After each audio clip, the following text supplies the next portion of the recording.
Hey everyone, welcome to another edition of the Bolt City Podcast. Dave Palais, Josh Palais, Mario Heron joining you on a Thursday as we're a few days out from the Chargers taking on the Dallas Cowboys Monday Night Football. And guys, we talked about it a lot, about not only the Chargers taking on the Cowboys and how it will be perceived in the news, but also what will happen on Tuesday morning.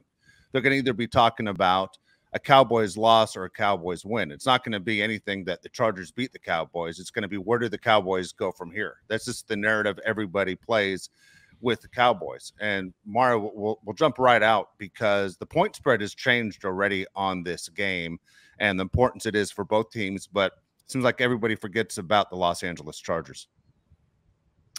Yeah, it seems like it. I mean, so we mentioned last show that it was -2 favored to the Dallas Cowboys. Now Cowboys are -2.5. So obviously people are thinking, hey, I think Dallas can cover here. People think Dallas can bounce back. And honestly, like, can you blame them? Because turn on your TV. It's all Dallas this, Dallas that. Like you said, Chargers seem forgotten. But Josh, does this kind of surprise you? Like everyone coming in like on the Cowboys a little bit? A little bit Dallas bias for sure. I think I have a good idea though for as a Chargers fan, how we can draw more attention to our team. Keenan Allen should wear a shirt that says F Dallas under his jersey. Nobody's done it before. I think it would gain a lot of attention. People would like it. What do you think, Mario? Think it's a good idea? I think it's a great idea. It's definitely never been done before. Like, no teams have it. There's definitely not places that sell that T-shirt for another teams. Exactly. Never seen it. It's a good idea. It's a good idea. But seriously, though, the thing that drives me kind of nuts with the Cowboys, it always has been, is the mediocrity. It seemed as a kid growing up, they were going 8-8 every year, and nothing's really changed. I know they made the playoffs last season, but this year has been the definition of mediocrity. Their defense looks good. Their offense is completely mediocre. I don't understand what the hype is about. They're 8th in points, right? How many of those points have come from defense from game one, from the Giants game? Everything has been blown out of proportion because they look good in 1 week, and it wasn't even the offense that looked good. It was Micah Parsons and the defense. Yeah, in that game, remember, Dak didn't even throw a touchdown pass, right? The Cowboys completely blew the Giants out, and Dak didn't even throw a touchdown pass in that game. You know, I was just thinking as you were talking, Josh, that both of you guys have really never seen the Cowboys do anything in your entire lifetimes. You know, never in your entire life, you've never seen the Cowboys do a damn thing. And it is one of those things that is honestly one of the craziest things in my lifetime, that a team that is not only just mediocre, but disappoints every single year gets so much attention. I mean, they aren't even in Super Bowls to say, man, they fell short. They're a team that when they win a playoff game, it's a big deal. And for Dallas to still be the king of the media is bizarre. I mean, we aren't even talking a major city, meaning like in New York and LA, Chicago. It's weird that it's the Dallas Cowboys is for some reason the narrative that people are going after of saying we're going to start every sportscast nationally, radio and TV, with the Dallas Cowboys. Does that work? Does that, as a media person, you're way more in than both of us. Does that actually work, starting every segment with Dallas Cowboys? You know, it's funny. Over the years, I've been doing this over 30 years, is the idea that consultants will come in and tell you what works. And, you know, you go, okay. But people that honestly break down numbers. Now, you know, radio ratings are a complete joke as far as how they get their ratings. But TV ratings, they're basically more legit. And so I guess it does work. You know, and it's the same thing for the Lakers in the NBA. You know, it works. The Red Sox, Yankees, it works. But for the Dallas Cowboys, as far as, you know, you're selling basically a bunch of garbage to people who are football fans that know that team isn't anything. You know, you can talk it up all you want, the star in the helmet and the history of the Cowboys, but I'm talking to two grown men right in front of me that have never seen the Dallas Cowboys do anything in their entire lives. Never. And you know who agrees with you actually is Richard Sherman. He said CeeDee Lamb's not a #1 receiver. He's not right now. He's definitely not right now. I think he's definitely a #1 on most teams, or half the teams, I'd say. This year so far, 27 receptions, 358 yards, and 1 touchdown. Mario, CeeDee Lamb, the biggest threat on the Cowboys offense, or is it somebody else? No, I still think it's CeeDee Lamb. I think it's one of those things where I don't think he's performed, obviously, up to the potential and the hype that he kind of has and the expectation, right? Like when Amari Cooper left and it was like, all right, this is CeeDee's core now, right? Like this receiving core is led by CeeDee Lamb. And in hindsight, maybe that was like a little bit too early for Lamb. Like maybe like it was just too early for all that. I still think he's a number one receiver. I still think he's someone to worry about. Not to mention, it's not like they don't have no receivers after that. Like Michael Gallup's a pretty suitable receiver, and he's still someone you got to worry about. So when you have that, I think that makes it a little bit easier things for CD. But when I look at the offense as a whole, I still like of all the guys I'm scared of, I'm still scared of probably Pollard the most out of any of them. Like he's the one I honestly had to worry about, Dave. And I don't know about you, but if I had to choose anyone on the Cowboys offense, I was like, we should really lock in. And I think someone that can really do some damage on us, I think it's Tony Pollard. Yeah, okay. So real quick, I want to jump back to what I said about CeeDee Lamb. CeeDee Lamb is a number one wide receiver in the NFL with the right coordinator. Okay. And I know Josh has a lot to say about this because the guy is tremendously talented. Okay. But the deal is that offense is so basic and so far behind the times. It is 25, 30 years behind the times. And we spoke about it a little bit in the last show, how there are certain guys like as a Shanahan, a McVay, Mike McDaniel, those guys are at a different level when it comes to offensive play calling to the point, and we'll get to Tony Pollard in a second. I'm not ignoring you, Mario. I'm not being rude to you because I think it's a tremendous talent, but I don't want to people say, what do you mean CeeDee Lamb's not a number one? He's not in the right situation. If he's in the right situation, he would be a number one. They don't know how to get him open. They don't have the right scheme to get him open. They don't do enough motion plays. They don't understand how to create matchups for CeeDee Lamb, and that's why he's stuck at where he is. I don't know if you guys saw this, but Mike McCarthy, when they came back from San Francisco, asked his coaching staff basically to live in the facility this week. So we got to speed up our offense. We need to make drastic changes before the Charger game to create a faster tempo, to find ways to get CeeDee Lamb open. And we'll see if the Chargers see a different offense than what we've watched the first few weeks. But that's all the talk in Dallas, that we're going to see a different offense on Monday night because Mike McCarthy realizes he's been outcoached, one, and two is he is behind the times. Yeah, he's definitely behind the times. I told Dave this. Daniel Jeremiah was covering the Cowboys 49ers postgame, and the question that was posed to him was, what is the biggest difference between the 49ers and the Cowboys? And his answer was, Kyle Shanahan is running an offense of the future. You really don't know what he's going to do, and that's why nobody can defend it. Nobody knows where the ball is going to go, okay? He said Mike McCarthy is running an offense of the past. Everybody knows what's going to happen. CeeDee Lamb has 35 targets in 5 games. This is supposed to be your clear-cut number one receiver. He's one of the most underutilized players in the NFL. Kyle Pitts is thinking, you need to get this guy the ball. It's ridiculous. CeeDee Lamb and Tony Pollard, Mario, are averaging 70 yards a game. How does that happen? You literally have 2 guys. There's nobody else. Michael Gallup's fine. Ferguson's fine. But you really have 2 guys. You have a clear-cut running back who you got rid of Ezekiel Elliott for, and you got CeeDee Lamb who you got rid of Amari Cooper for. I don't understand how anybody can look at this and say Kellen Moore wasn't the difference, because he is. You can totally see the difference. CeeDee Lamb, like I said, has 35 targets. Keenan Allen had more than half of that in just the Vikings game. We know how to get our best players the ball, but they can't. No, they can't. And look, if you just look at their team stats, nothing's really that impressive. 17th in total yards, 20th in passing offense, 10th in rushing offense, which is probably their brightest spot. But then I'll counter that with you is 21st in team yards per play, which I think if you want to base off, I'd argue one of your most important offensive stats. I think that's it, right? How many yards can you get per play? And when you're in that bottom half of that and you're this playoff, you're this championship caliber team that people think you are, it's just not going to add up. And like you said, you got to get your playmakers the ball. I think that's their weakness. I think this offense, I've said it once, I'll say it again, this offense relies on their defense to put them in positions for success. It is all about what Dan Quinn can get up there, right? It's all about that they can win that field advantage, that field battle, and they go, yeah, if we start our drive on our own 20, we're not going anywhere. But we start our own drive on their 40, oh, we're cooking. We're doing great, and that's how they win. Their defense sets them up for success. But if you don't allow that and you make their offense go full field, you make their offense kind of create their own success, this is not a championship winning team. And also, that's a sign that your quarterback's not that good. Like that's one of their signs. And this defense, too, I like to point out, obviously talented, but without Diggs, Dave, boy, I really think you can take advantage of them. Without Diggs, he lost to the Cardinals. Without Diggs, they got blown out by the Niners, and Purdy really dominated them. Without Diggs, I think Herbert's smiling right now, eating Cheez-Its, watching film going, I think I got something. Also, remember Van Der Esch is out as well for the next 6 weeks. You lost Van Der Esch for the next 6 weeks with a neck injury.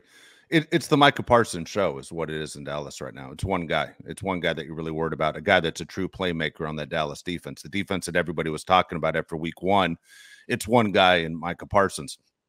I expect the Chargers to do very well against this team, not only, as we said, for a variety of reasons with the revenge game for Kellen Moore, but I don't think Dallas is where, even though they might realize the mistakes they've made and how they're, kind of cramming for that test on Monday, there's no way they're going to be able to implement all this at the same time. You're going to see a lot of mistakes. You might see 2 guys in motion penalties. You might see a bunch of issues that the Cowboys have because all of a sudden everything you've been doing and implementing since the spring, you're changing all that in a matter of 6 days, 7 days, and you're going to go, okay, we expect this to run cleanly. It won't. I do not see the Chargers messing this up. And if the Chargers mess this up, it's almost grounds for termination. And I'm not just saying because it's a chance to get Staley out of there, but you can't tell me basically a team who hasn't practiced all year should be able to come in and beat the Chargers. Well, let's put ourselves in the Cowboys' shoes, Dave. I'm going to ask you a question. If you were Mike McCarthy, who on the Chargers defense would you target? To me, it's a clear answer. Do you have somebody you're thinking of? It's Michael Davis. I'm going for 43 all day. You got to go towards Michael Davis. CeeDee Lamb, we just talked about. You got to give him the ball. If you're the Cowboys, you're looking at Michael Davis saying, this is the guy we're going to target. J.C. Jackson's not there. That's not another guy we can tear up. He's gone. Asante Samuel Jr., who people want to rag on for some reason, is actually having a really good season. I wouldn't throw the ball to him that much. But if you have a Michael Davis, CeeDee Lamb matchup, you'd have to be attacking that if you're the Cowboys. You have to be dumb if you're not. Micah Parsons, to me, and I know he's a great player. I understand he's a great player. Right now, he's the Vegas odds favorite to win Defensive Player of the Year. He's 204th in tackles, okay? And you're thinking, well, he must have a lot of sacks. Well, he's tied for 14th in sacks. I don't get it. How many does he have? He has 4 sacks. And Khalil Mack does that in one afternoon. He does more than that. He does 2 better. Exactly. But my point is, like, this Cowboys bias thing drives me nuts because his defense just got torn up by Brock Purdy and the 49ers. 204th in tackles, tied for 14th in sacks. And a lot of guys that are above him in sacks have more tackles. Michael Parsons is great, but he has a lot to prove in this game too. And he'll get tested. He will. 100%. Austin Eckler's back. Eckler's back. Slater's going against him. Like, that's not like an easy slate of tackles to face against in this matchup. Like, Parsons going to have his, have his meal planned out. He's going to have a tough game. I will say this, if I was a Cowboys fan, right, and I was a Cowboys reporter, I was Cowboys, whatever, fill the blank, Jerry Jones, with my Egg McMuffin that I pour a crap ton of salt on, I would go, this is the game where you have belief in Dak Prescott again. Like, if there's anything I would take away from this is that Dak Prescott is going to have a good day. Because, like you said, Mike Davis on the field, you can target Mike Davis. This Chargers secondary is very, very weak. Derwin James is probably going to be back for this game. But we've seen so far this year, it just doesn't really matter. There's too many holes in it, right? We give up the most passing yards in all of the NFL. And right now, you can get Dak at 259.5 for passing yards. We give up just under 300 passing yards per game. If there's anything that you should do in life, you should take this bet and you should run it to the bank. Dak Prescott is going to lose this game. He's going to find a great way to lose it like he always does, and I can't wait for that beautiful bastard to find a way. But boy, is he going to get over that passing yards. There you go. All right. So one of the things we want to do tonight, and we're going to go segment to segment, but you got to stay around throughout the show for a little bit of entertainment, is Mario has written 8 poems tonight because he promised he was going to write a poem. I don't think I could write a poem ever that doesn't start with the roses are red and violets are blue and just trying to aim something. And guess what? It always ends up dirty. So Mario has written 8 poems. You don't know when it's going to happen. So, Martin, let's just start one off right now, and then from here on out, just surprise us when you bust a poem on us. Yeah. So I said last show, if you subscribe between that show and now, you get a poem read about you on air, and I'll say your name, your YouTube name for people that put a different name and made it a little harder to write a poem. Shout out to you. So we're going to start off Austin Holmes because he left a comment saying, Mario, I'm going to hold you accountable. I'm holding you accountable, pal. So here's your first poem. Oh, Austin Holmes, a Charger fan at heart. He might be holding in one big fart. An investigator at night, but for Austin, the lights never shine too bright. Thank you for subscribing, Mr. Holmes. If you ever see me in person, I will buy you a nice comb. So that was first one. Shout out to Austin. I'll give you two. Give you two because there's a lot. All right. Optimal 2 is this one. Optimal 2. This is for you. Oh, Optimal 2. Very mysterious name. Look at you. Do you like Transformers? Because I bet Optimal Prime likes you. Thank you for subscribing. You are the sweetest. Never join the elitist. So there you go. Stick around, guys. We have more all through the show. I'm here all night. We got more throughout this show. This is ridiculous. Oh man, that was good too. Good job. Man.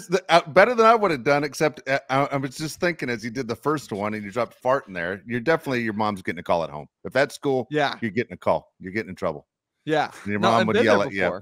Yeah, I imagine. All right, let's go back to what you said real quick about Tony Pollard. Okay, Tony Pollard probably should have been the guy for the last few years. Took the Dallas Cowboys too long. One of those where you cater to, favorites and egos and everything else. And that's what the Cowboys did with Ezekiel Elliott to the point where it hurt the franchise. It was absolutely ridiculous. It's always funny to me when they show Ezekiel Elliott's last play as a Dallas Cowboy. Do you guys remember his last play? 100%. It was the craziest lineup of all time where it was against the Niners last year in the playoffs. And it's just the center and Ezekiel Elliott in the middle of the field. And he just gets smoked, dude, like a little kid at the beach by a wave. And it's just ridiculous. And that was his last play as a Cowboy. And here he is with the Patriots, and you hear nothing about him. Tony Pollard is a threat. And remember, we were talking about the injury that he sustained, and would he be ready for the season? Well, he has been ready. And a lot of people, of course, know Tony Pollard's a good player. They have him on the fantasy football team. Not having the kind of year that, we expect from, like, if Austin Eckler had Tony Pollard stats, we'd be disappointed. And he's not McCaffrey, but he's a player that can do it all. He can block, he can catch, he can run. The crazy thing is about this, last year I would have said, don't give the running back the ball because we can't stop it. This time it's the other way around. Do not throw the ball because we can't stop it. It's crazy to me to think I'm more happy with Tony Pollard getting the ball in this game than I am CeeDee Lamb or Dak Prescott. I'm actually comfortable with our run stopping, even if Joey Bosa does not play, which right now it looks like it's doubtful. He didn't practice again today. Tony Pollard to me is a really good player, but I've been kind of satisfied with the way Kenneth Murray's played and the front seven as a whole. Thule to me has been the biggest difference in this. He applies so much pressure in the run game and the pass game. I feel good going against Tony Pollard. It's going to bite me in the ass. I already know it, but I feel good going against Tony Pollard. I don't know, Mario. Are you confident at all going against Tony Pollard?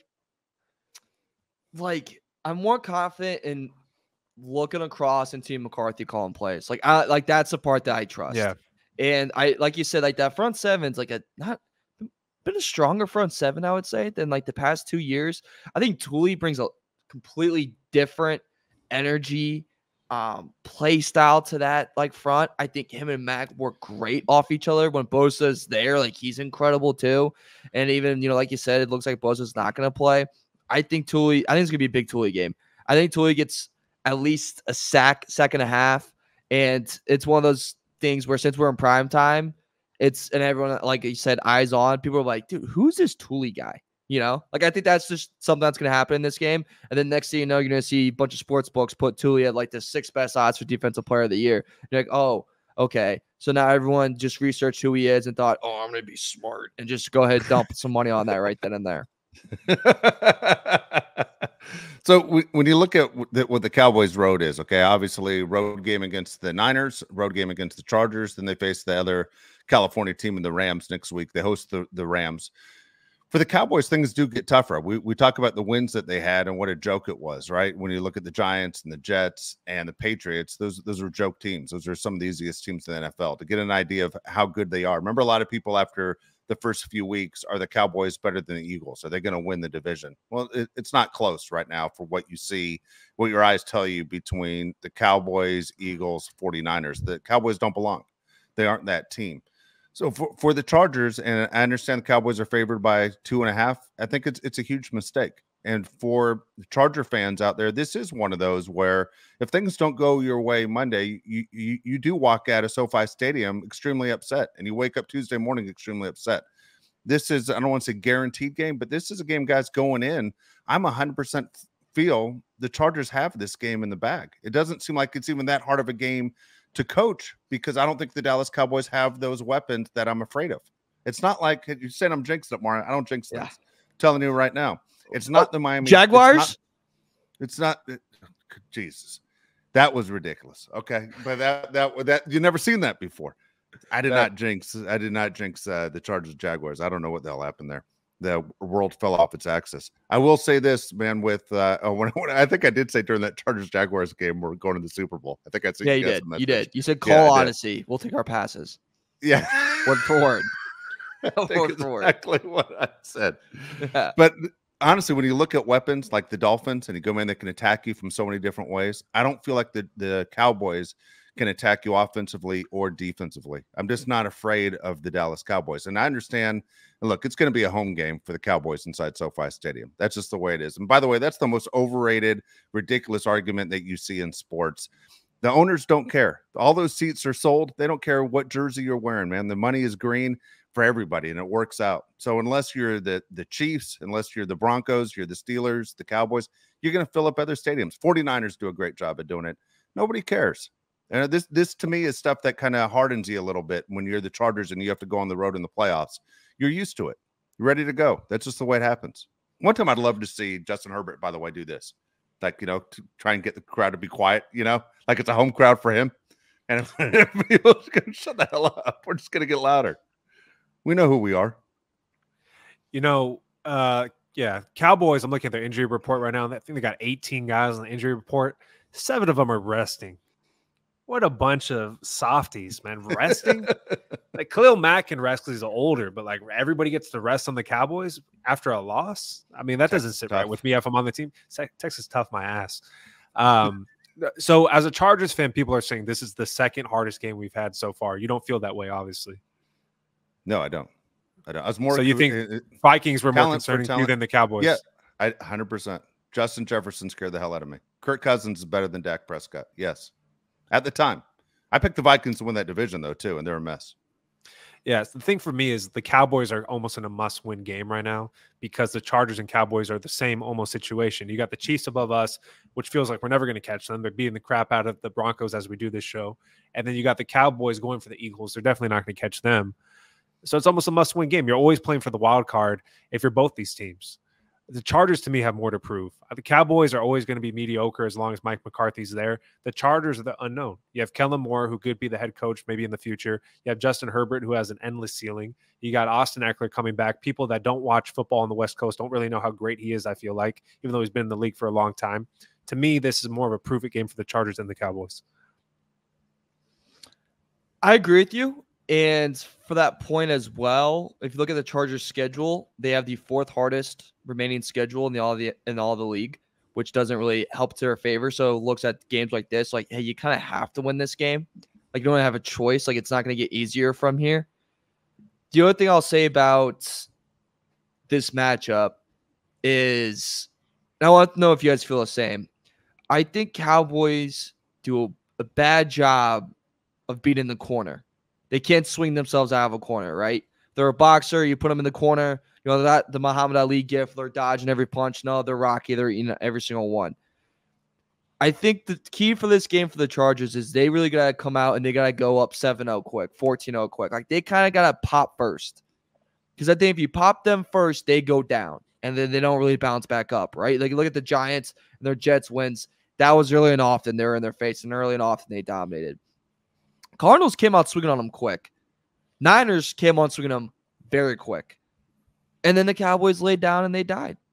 So I think the key thing for the Chargers in this one, and to your point of just how important this is, and I think it's as equal for both, but I think for the Chargers to win here, Dave, I think they got to throw a little punch. That being said, I do believe in a Herbert comeback, and I could see that in a little fortune ball. In case if you do, Dave.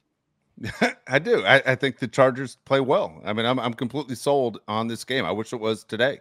I mean, I'm very, very excited about this matchup on Monday night.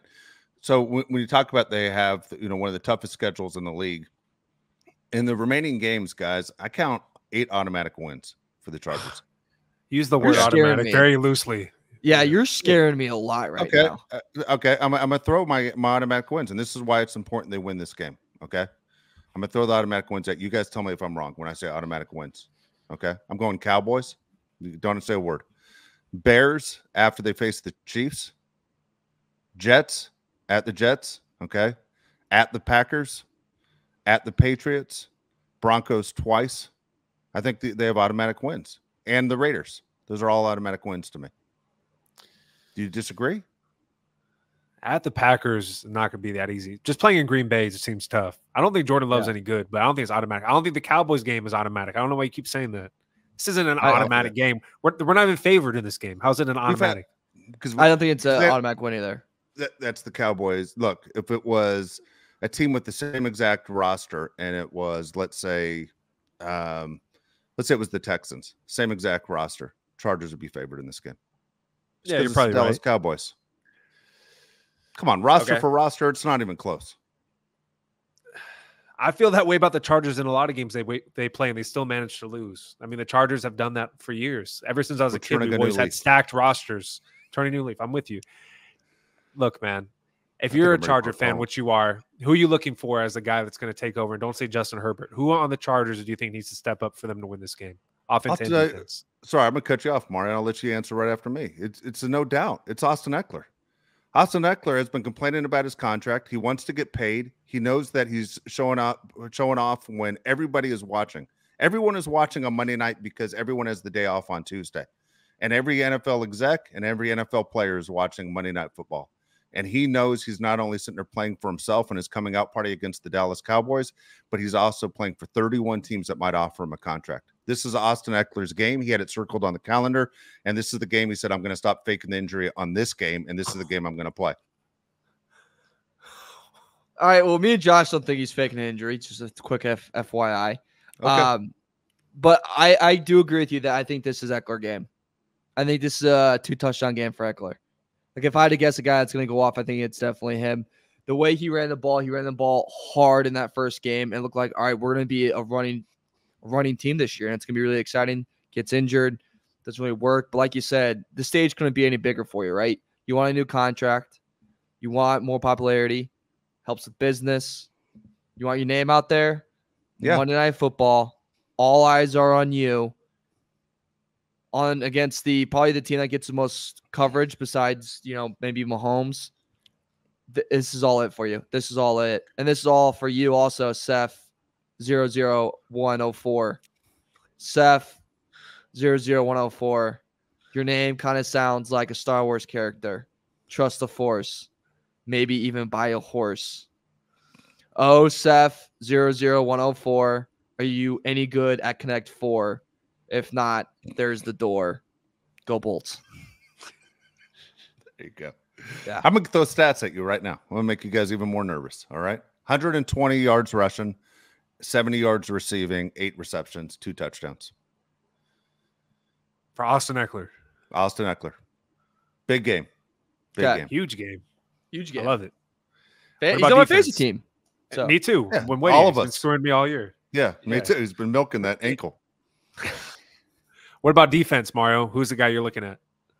Thule, that's the guy you're looking at? I think it's Thule, yeah. Because that's it. If they're you had the injury report up, Josh. What's the O-line looking like for the Cowboys? I know they have one guy's on IR, right?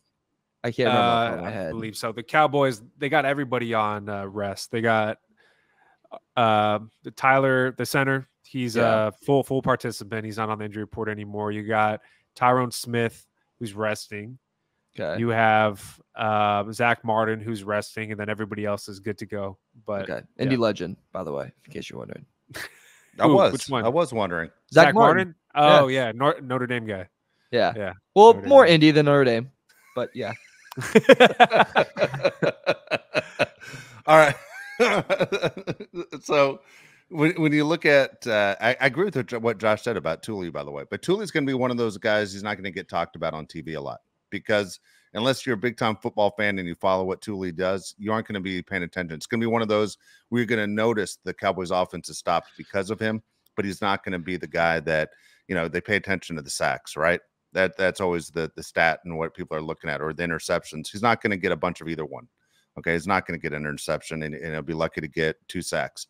but he is going to completely disrupt the Cowboys offense. And he's going to be one of those, if you're a diehard football fan and you keep your eye on him, you're going to realize how important he is. One of those where the coach talks about him in the press conference afterwards, or if you look at the stats afterwards and realize how important Thule was to the Chargers defense. Dude, I got the guy that's going to have a breakout game. All right. If you're a betting man, bet on this right here. Kenneth Murray. All right. He plays good every other game, or he plays good sometimes. I don't know when, but I think it's this game. He's from Texas. I think he's the only starter on the defense from Texas. And he knows everybody's watching. It's against the Cowboys on Monday Night Football. He's going to ball out. Kenneth Murray is going to be the defensive player of the game for the Chargers. He's even going to have an interception. I don't know why. He's going to have an interception. He's going to do it. I have a feeling it's going to be a second interception of the year. It's going to be great. It's going to be glorious. Kenneth Murray is going to have a great game. It's going to be so glorious. Hey, okay, look, couple trade rumors coming around. Not exactly with the Chargers, but they're trade rumors in the NFL. I want to throw one at you that just it's not a rumor, but it's just a feeling of mine. And you guys tell me if I'm crazy. I'm sure you guys will tell me I'm crazy. As we're doing the show right now, I have it to the side of me. The Chiefs are shutting out the Broncos 16-0. Okay, there's about 8 minutes remaining in the game. And Sean Payton hates Russell Wilson. All right, can't stand him. He's already getting rid of guys. Frank Clark gone already. I mean, it's dumping guys. He's, Randy Gregory, the whole deal. Everything's a disaster in Denver. Nothing's working well. I wish they'd give a trophy out for the worst coach in the NFL because Sean Payton deserves it for running his mouth. Here's my prediction. Russell Wilson's not a Bronco next year. Okay. There's already a rumor of a quarterback coming in. I'll tell you who that is in a second. Who Sean Payton wants. My feeling, guys, Russell Wilson isn't with the Patriots next year. I think that's that one. Huh. So Mario, because I told Mario I had a Russell Wilson prediction, and you said, I think I got it. I said, do not say it until we start the show. That's obviously not the direction you think I thought I was going, Mario. Where did you think I was going? Giants. See, the reason he can't go to the Giants is because they gave their quarterback way too much money. They're stuck. Yeah. They're stuck in quarterback prison right now. The Giants are. So you're saying the Patriots trade for him, or where's Mac Jones go? The Patriots, Mac Jones. See you later. You trade him off somewhere else that somebody will take him. Mac Jones isn't the Patriots' problem anymore. He's definitely not the answer, according to Bill Belichick. I mean, you could tell he wants the veteran quarterback that understands winning. It's never going to work with a young quarterback with Bill Belichick. He's too old. He's too set in his ways. He blames the quarterback for too much, even though I don't think it's 100% Mac Jones' fault. But I think Russell Wilson is a guy that Bill Belichick goes, there's a veteran that I can work with. And the Broncos will have to pick up the majority of the contracts. If you look what he did with J.C. Jackson, he still made the Chargers pay. Sean Payton right now would pay out of his own salary to take Russell Wilson at this point. He hates him. Yeah. Bill Belichick does not like young quarterbacks, it seems like. He had Jarrett Stidham. He didn't want to play him. They brought in Cam Newton at one point. He seems to like the older quarterback, so it's not a bad call. I don't know how good Russell Wilson is. Going into this game tonight, I thought he looked decent. Tonight, he looks like the old Russell Wilson from last year. I don't know what the hell's going on. Patriots is a good call, though. I kind of really like that. Never would have thought of that. Will look weird, though, with him in a Patriots uniform. But looks weird in a Bronco uniform. I never would have thought. Yeah, I never would have thought Patriots. It's almost like a same situation, just a little crappier, is it not? Like Hall of Fame coach. I'm not saying he gets any better. Yeah, I'm not saying he gets any better. No. I mean, they got to do something, right? They got to make a move. Russell Wilson already gave them a Super Bowl, too. So, they owe him one. They do. They do owe him one. I can't see Caleb Williams with Sean Payton. I can't see that if that ever happened. They seem so opposite. Did you guys hear the rumor today who the Broncos want? Is it Drake May? Right? No, they want to trade for Trey Lance. Really? Sean Payton loves Trey Lance. Yeah, they said Sean Payton is enamored by Trey Lance. Dude, the Cowboys will give him away for a box of candy. No kidding. He's third string with the Cowboys right now. Yeah. Holds Cooper Rush's jockstrap. I mean, dude, I hope Trey Lance goes to the Broncos. That'd be fantastic. Trey Lance can't play in this game. Again, we said it the other day. If he can't play for the Niners, he can't play for anybody. Kyle Shanahan's offense is almost unstoppable. Yeah. Yeah. I don't know. All right, let's read a poem. Poem time. All right. This one's for Trevor Health. Shout out to him.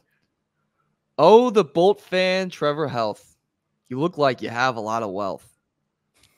My Venmo is Ben-Heron-3. If you send me something, I'll give you something for free. Go Bolts. Thanks for watching. I'll read two. Okay, yeah. How many do you have left? How many do you have left? Shoot, 4. Okay. This is for URL Jordan. URL Jordan. URL Jordan, are you related to Michael Jordan? It would be cool if you were. If you are, comment grr. Tell us your favorite Bolts moment and tell us why people might think Dave is a rodent. Thanks for subscribing and bolt up. Nice. There you go. Yeah. Nice. If you could tell, creativity started to die pretty quick. Yeah. No. As you go on, it gets lower. Hey, you had so much time on your hands to sit and write these out.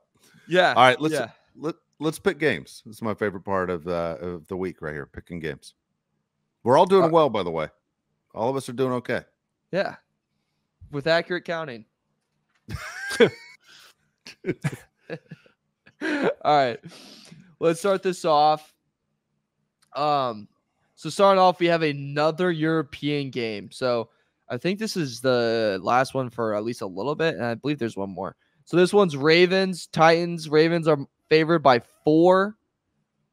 And what do you guys kind of have here? I think this game's gonna be disgusting, by the way. Disgusting in which way? I'm gonna watch. It's gonna be like a lot of turnovers. Yeah, I'm with you on that. I think the Ravens. I think the Titans cover. I like the Titans to cover. I feel like Vrabel do something weird. I don't know. Titans cover. It's the Titans week. Every other week, Titans win. Every other week, they embarrass themselves. It's their turn. Titans are going to cover and win the game. Yeah, I'm with you guys. I think Titans covered. Like 4 is a lot of security too for a field goal. So yeah, I like that. Commanders, Falcons. Falcons favored by 2.5. I really like this. Not really like it, but I've been flirting with it for like all day, trying to see what I'm going to take here. Where's this game at? Atlanta. 2.5. All right. I tell you what, I'm gonna go opposite of what I think you two are gonna do. I'm gonna go Commanders. Magic Johnson ripped that team. That doesn't mean anything to them. It doesn't. He only stated the obvious. Yeah. I like Atlanta to cover. I like Atlanta to cover in this. I'm taking Commanders in this plus 2.5. Wow. Yeah, I'm a believer in Sam Howell, dude. I'm like a believer in him, and I don't know. I think his team's feisty. Okay. All right. By the way, some are asking UNC QBU. Nobody's asking that. Don't even start that. Who's asking that? Mitchell Trubisky's mom? Who's asking that? 3 in a row, though? That's kind of impressive. Like, especially for that crappy program, like, I'll take it. Vikings, Bears. Vikings, 3-point favorites in Chicago.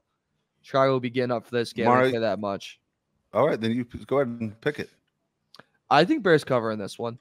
Cousins kind of struggles in Soldier Field, and Bears fans, after about 1 billion Miller Lights, really like to get under his skin. Josh, what do you say? I like the Bears to cover just because it's supposed to rain. Justin Jefferson's not playing, and the Bears look pretty good the last few weeks, so I like the Bears to cover. All right, first time all year I'm going with the Bears. Also, I really like the over in this game. 44. Bears have hit every over this year, in case people are wondering. Huh.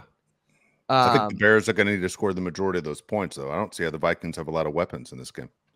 You don't have Justin Jefferson. That hurts. I mean, when you have a 5-year-old at corner, that helps. Their corners with Bears, it's a disaster. Jalen Johnson's out. It's terrible. Seahawks, Bengals is next one. Bengals favored in this one at home, minus 2.5. Over-under's 45, too, and if that floats your boat at all.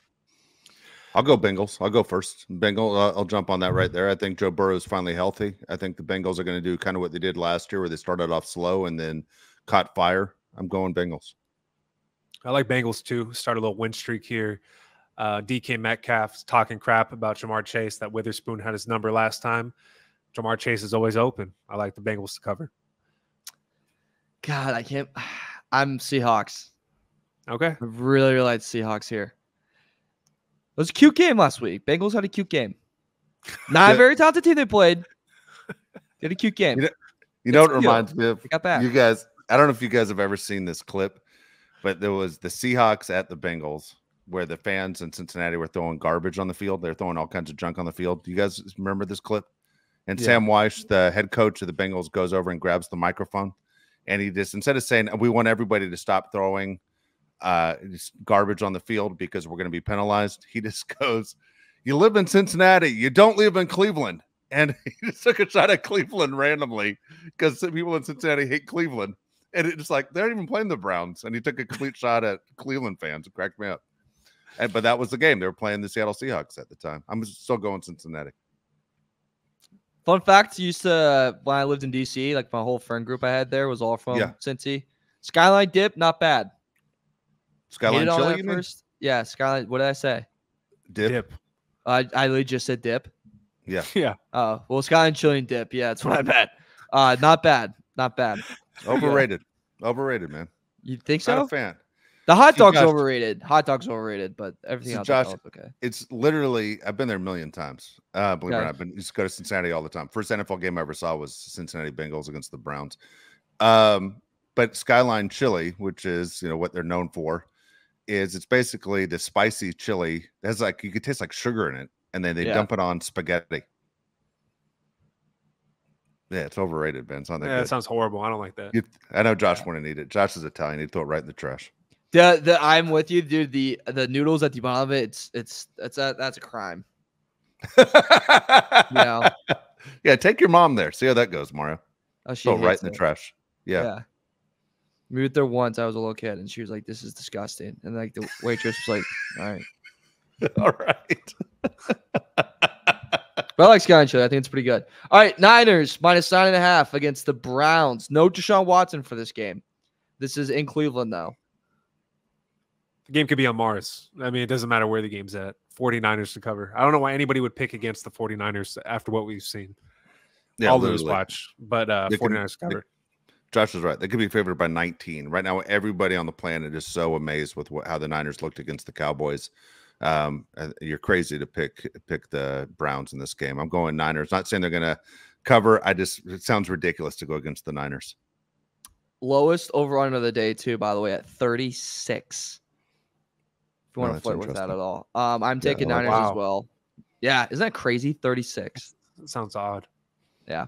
But yeah, no Deshaun Watson. Then no for me. 9.5. I think Niners kind of run them. This is the biggest spread of the day. Panthers still searching for their first win of the year. Travel to Miami. Miami is a 13.5-point favorite. You can get them on the money line for -900. I like the Panthers to cover. I like the Panthers to cover. 13 seems like a lot. A lot. That's the Denver Broncos that worked out.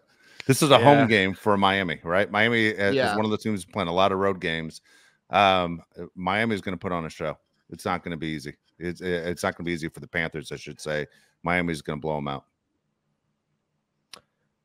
I am taking Miami in this one, but I'm not like super confident. This is probably a game I just wouldn't bet at all if people are looking at it. Also, tough for Carolina when trade away CMC. He looks really good, and DJ Moore just had a career game, so that looks good for everyone involved.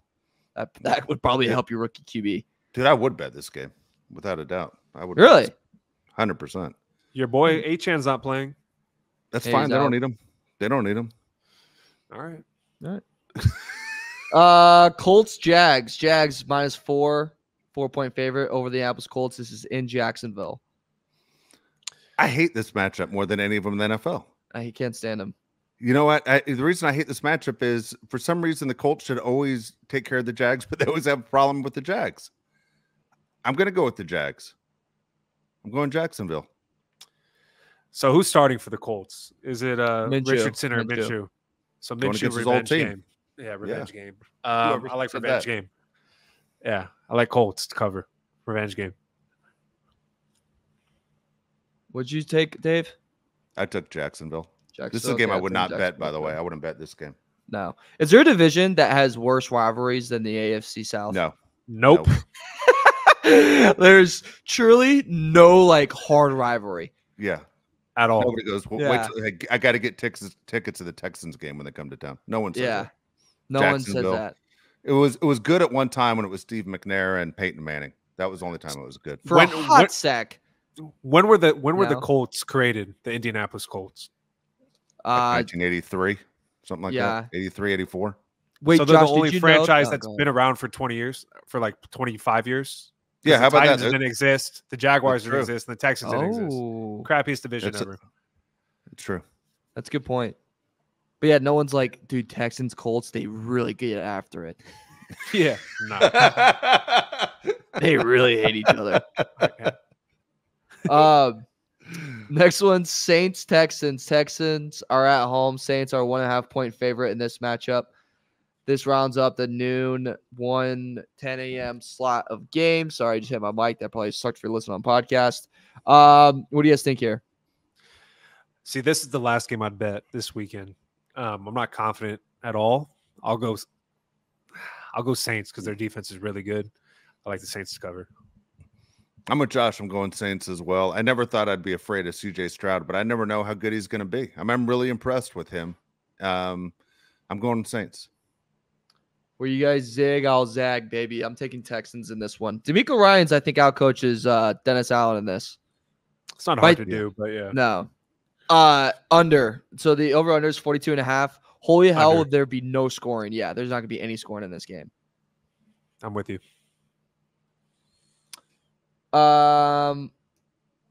Next one is there's a point I want to make about that game, but I'm going to bring it up on Sunday. Patriots, Raiders. Raiders are 3-point favorites against McDaniel's old team.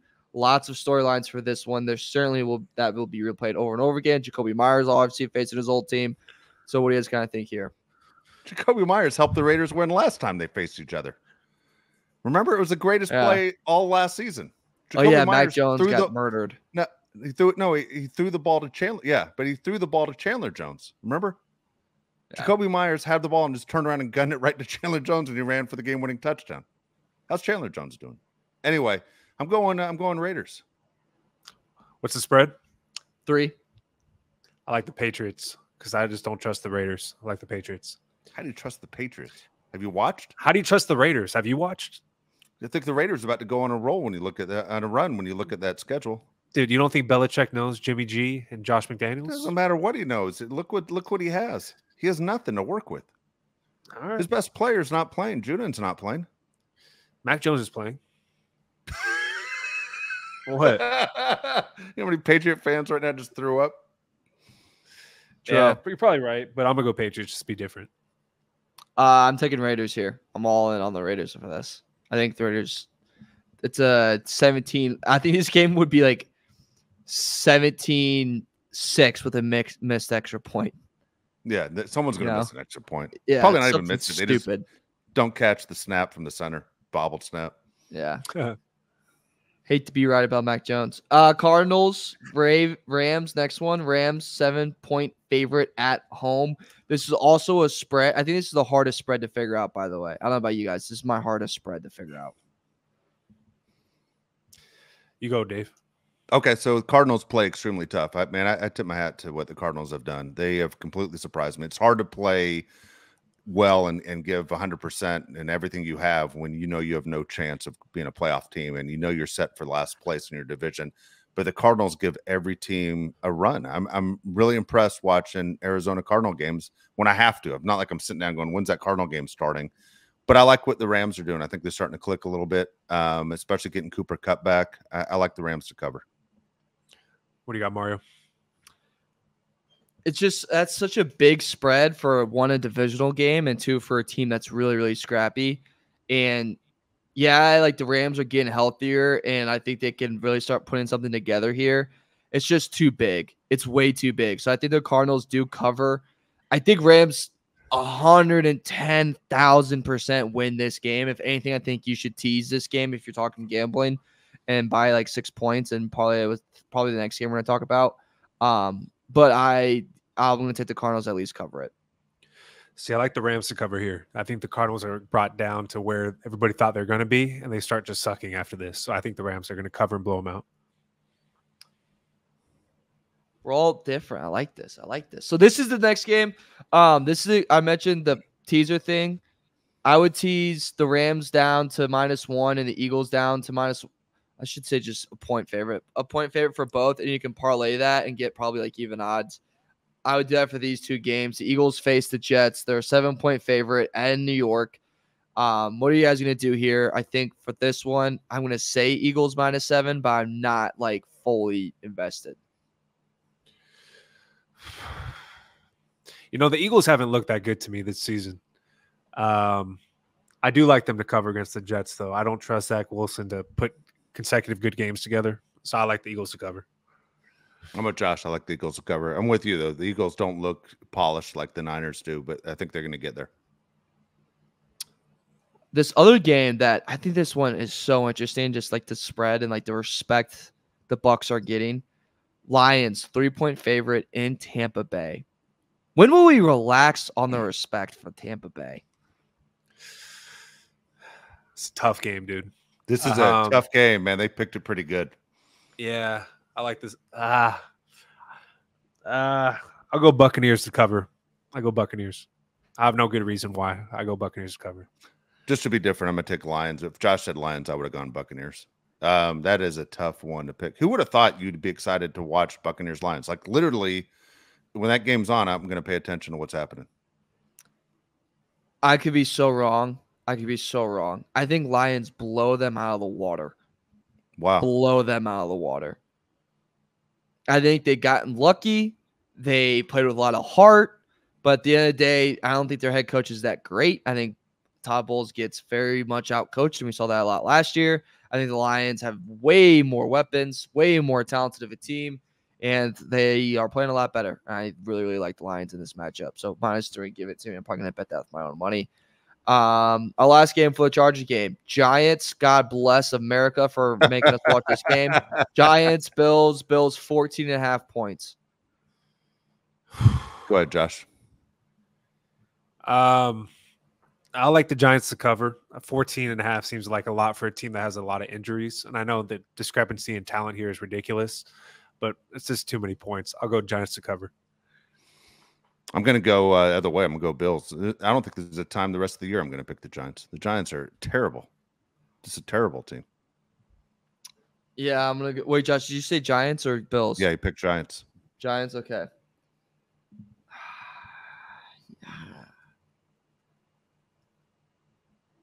Like, I'm just going to go Bills. I don't feel confident in that one at all. I think that's going to be a loss. All right. What we've been waiting for, Cowboys, Chargers. But before that, Shakespeare, poem. Good. It's for you, Abria Angel. Oh, Abria Angel, I am so sorry if I messed up your name. If I did, just know I will never be the same. We love you and love our Bolts. If you ever need love, just yell, "Go Bolts!" Then Josh will come to your rescue and give you a hug. And Dave will then offer you a big fat bug. It's better than rhyming with drugs. Yeah, good. Oh, I didn't think of that. I told you guys, creativity died after the first two. I'll work on it next time. By the way, the Broncos are about to fall to 1-5. That guy's a genius. Sean Beautiful.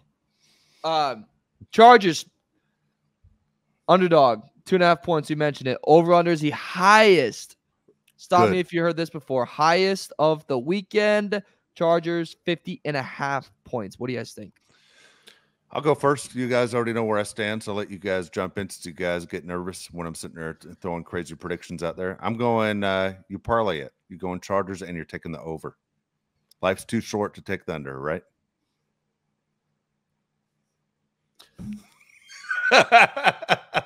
Man, Chargers. I like Chargers all the way. 34-24 is my score prediction.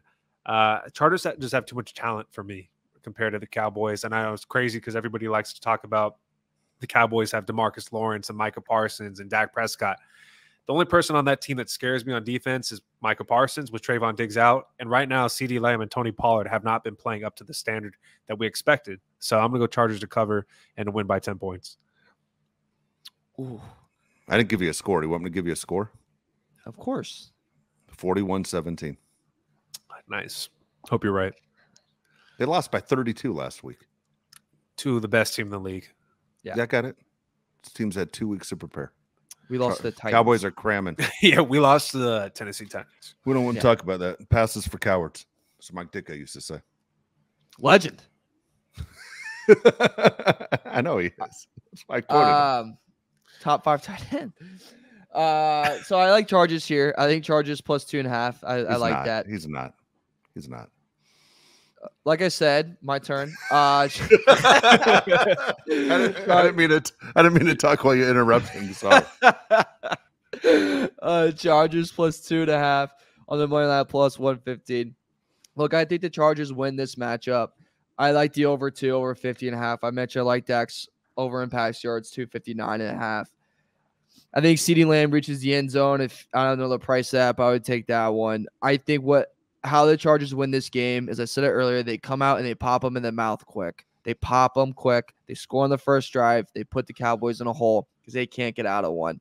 I think if they do that, they win this game by 10 points. The fact of the matter is, I don't think they're going to do that. I think this is going to be a little bit of a Charger comeback. And for that reason, I will go 34-31. Los Angeles Chargers win and a Dak Prescott interception. And that's how we win the game. Like it. Okay. Who gets the interception? Go crazy. Asante Samuel. Okay. Okay. Nice. Yeah. There you go. All right. Do you have any more poems or you out? I got 2 more. All right. Read them before we get out of here. All right. Last 2. Kyle Serrati. Ken Serrati. It's Ken. It's Kyle. I know this guy. Oh, it's Kyle? Ken? It's Ken because he told me I subscribe. This guy literally sent me a message saying, I guess what I subscribe because I want a poem. I literally got a text message today. Oh my God, it is Ken. Yeah, I told you. I literally, someone said they wanted a poem and said I wonder if Mario's going to follow through. All right. Well, my bad, Ken. I don't know why I thought Kyle. What are you going to do? All right. Ken Serrati. I definitely got your last name wrong. Turns out. No, you got it right. 100%. You got it right. Okay. Well, wait till you hear the rest of the poem. No, wait. You messed up Ken, but you got Serrati right. I know. And right. wait till you hear the poem. Okay. Ken Serrati, I definitely got your last name wrong, but your first name right. Do not worry. Only Josh bites. Welcome to Bold City. You are welcome to stay in our homes if you are in our city. The last line might be a lie, but please do not sigh. You will always be our guy. Go Bolts. There you go. There you go. Here's the last one. Bolt Gang 619. This one's for you. Oh, Bolt Gang 619. You definitely wanted Bolt Gang 69. No matter what, you are ours. You are mine. Welcome to the Bolt City family. Make sure to always be on time. And that's it.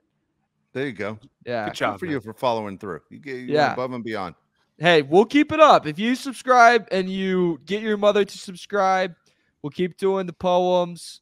If you subscribe and get your sibling to subscribe, if you see me on the streets in Chicago, LA, the Caribbeans, wherever, I will give you a fat kiss on the lips.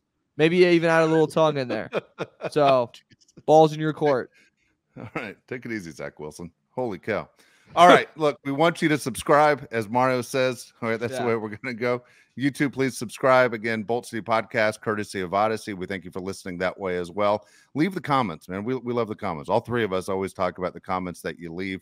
So we will be back. All right. Here's a scheduling information for you that you're going to want. We're going to be back on Sunday night. We're going to talk about the games that were, and then we're going to be back on Monday, right after the Chargers-Cowboys game as well, to break that game down. If the things don't work out for the Chargers, it's not going to be a good night for me. But we plan on talking about a big Charger win heading into the game against the Chiefs. By the way, Chiefs knocked off the Broncos today. So, again, the Chargers need to stay at least 1 game back before facing Kansas City. So, for Mario Heron, Josh Palais, I'm Dave Palais. We'll see you next time.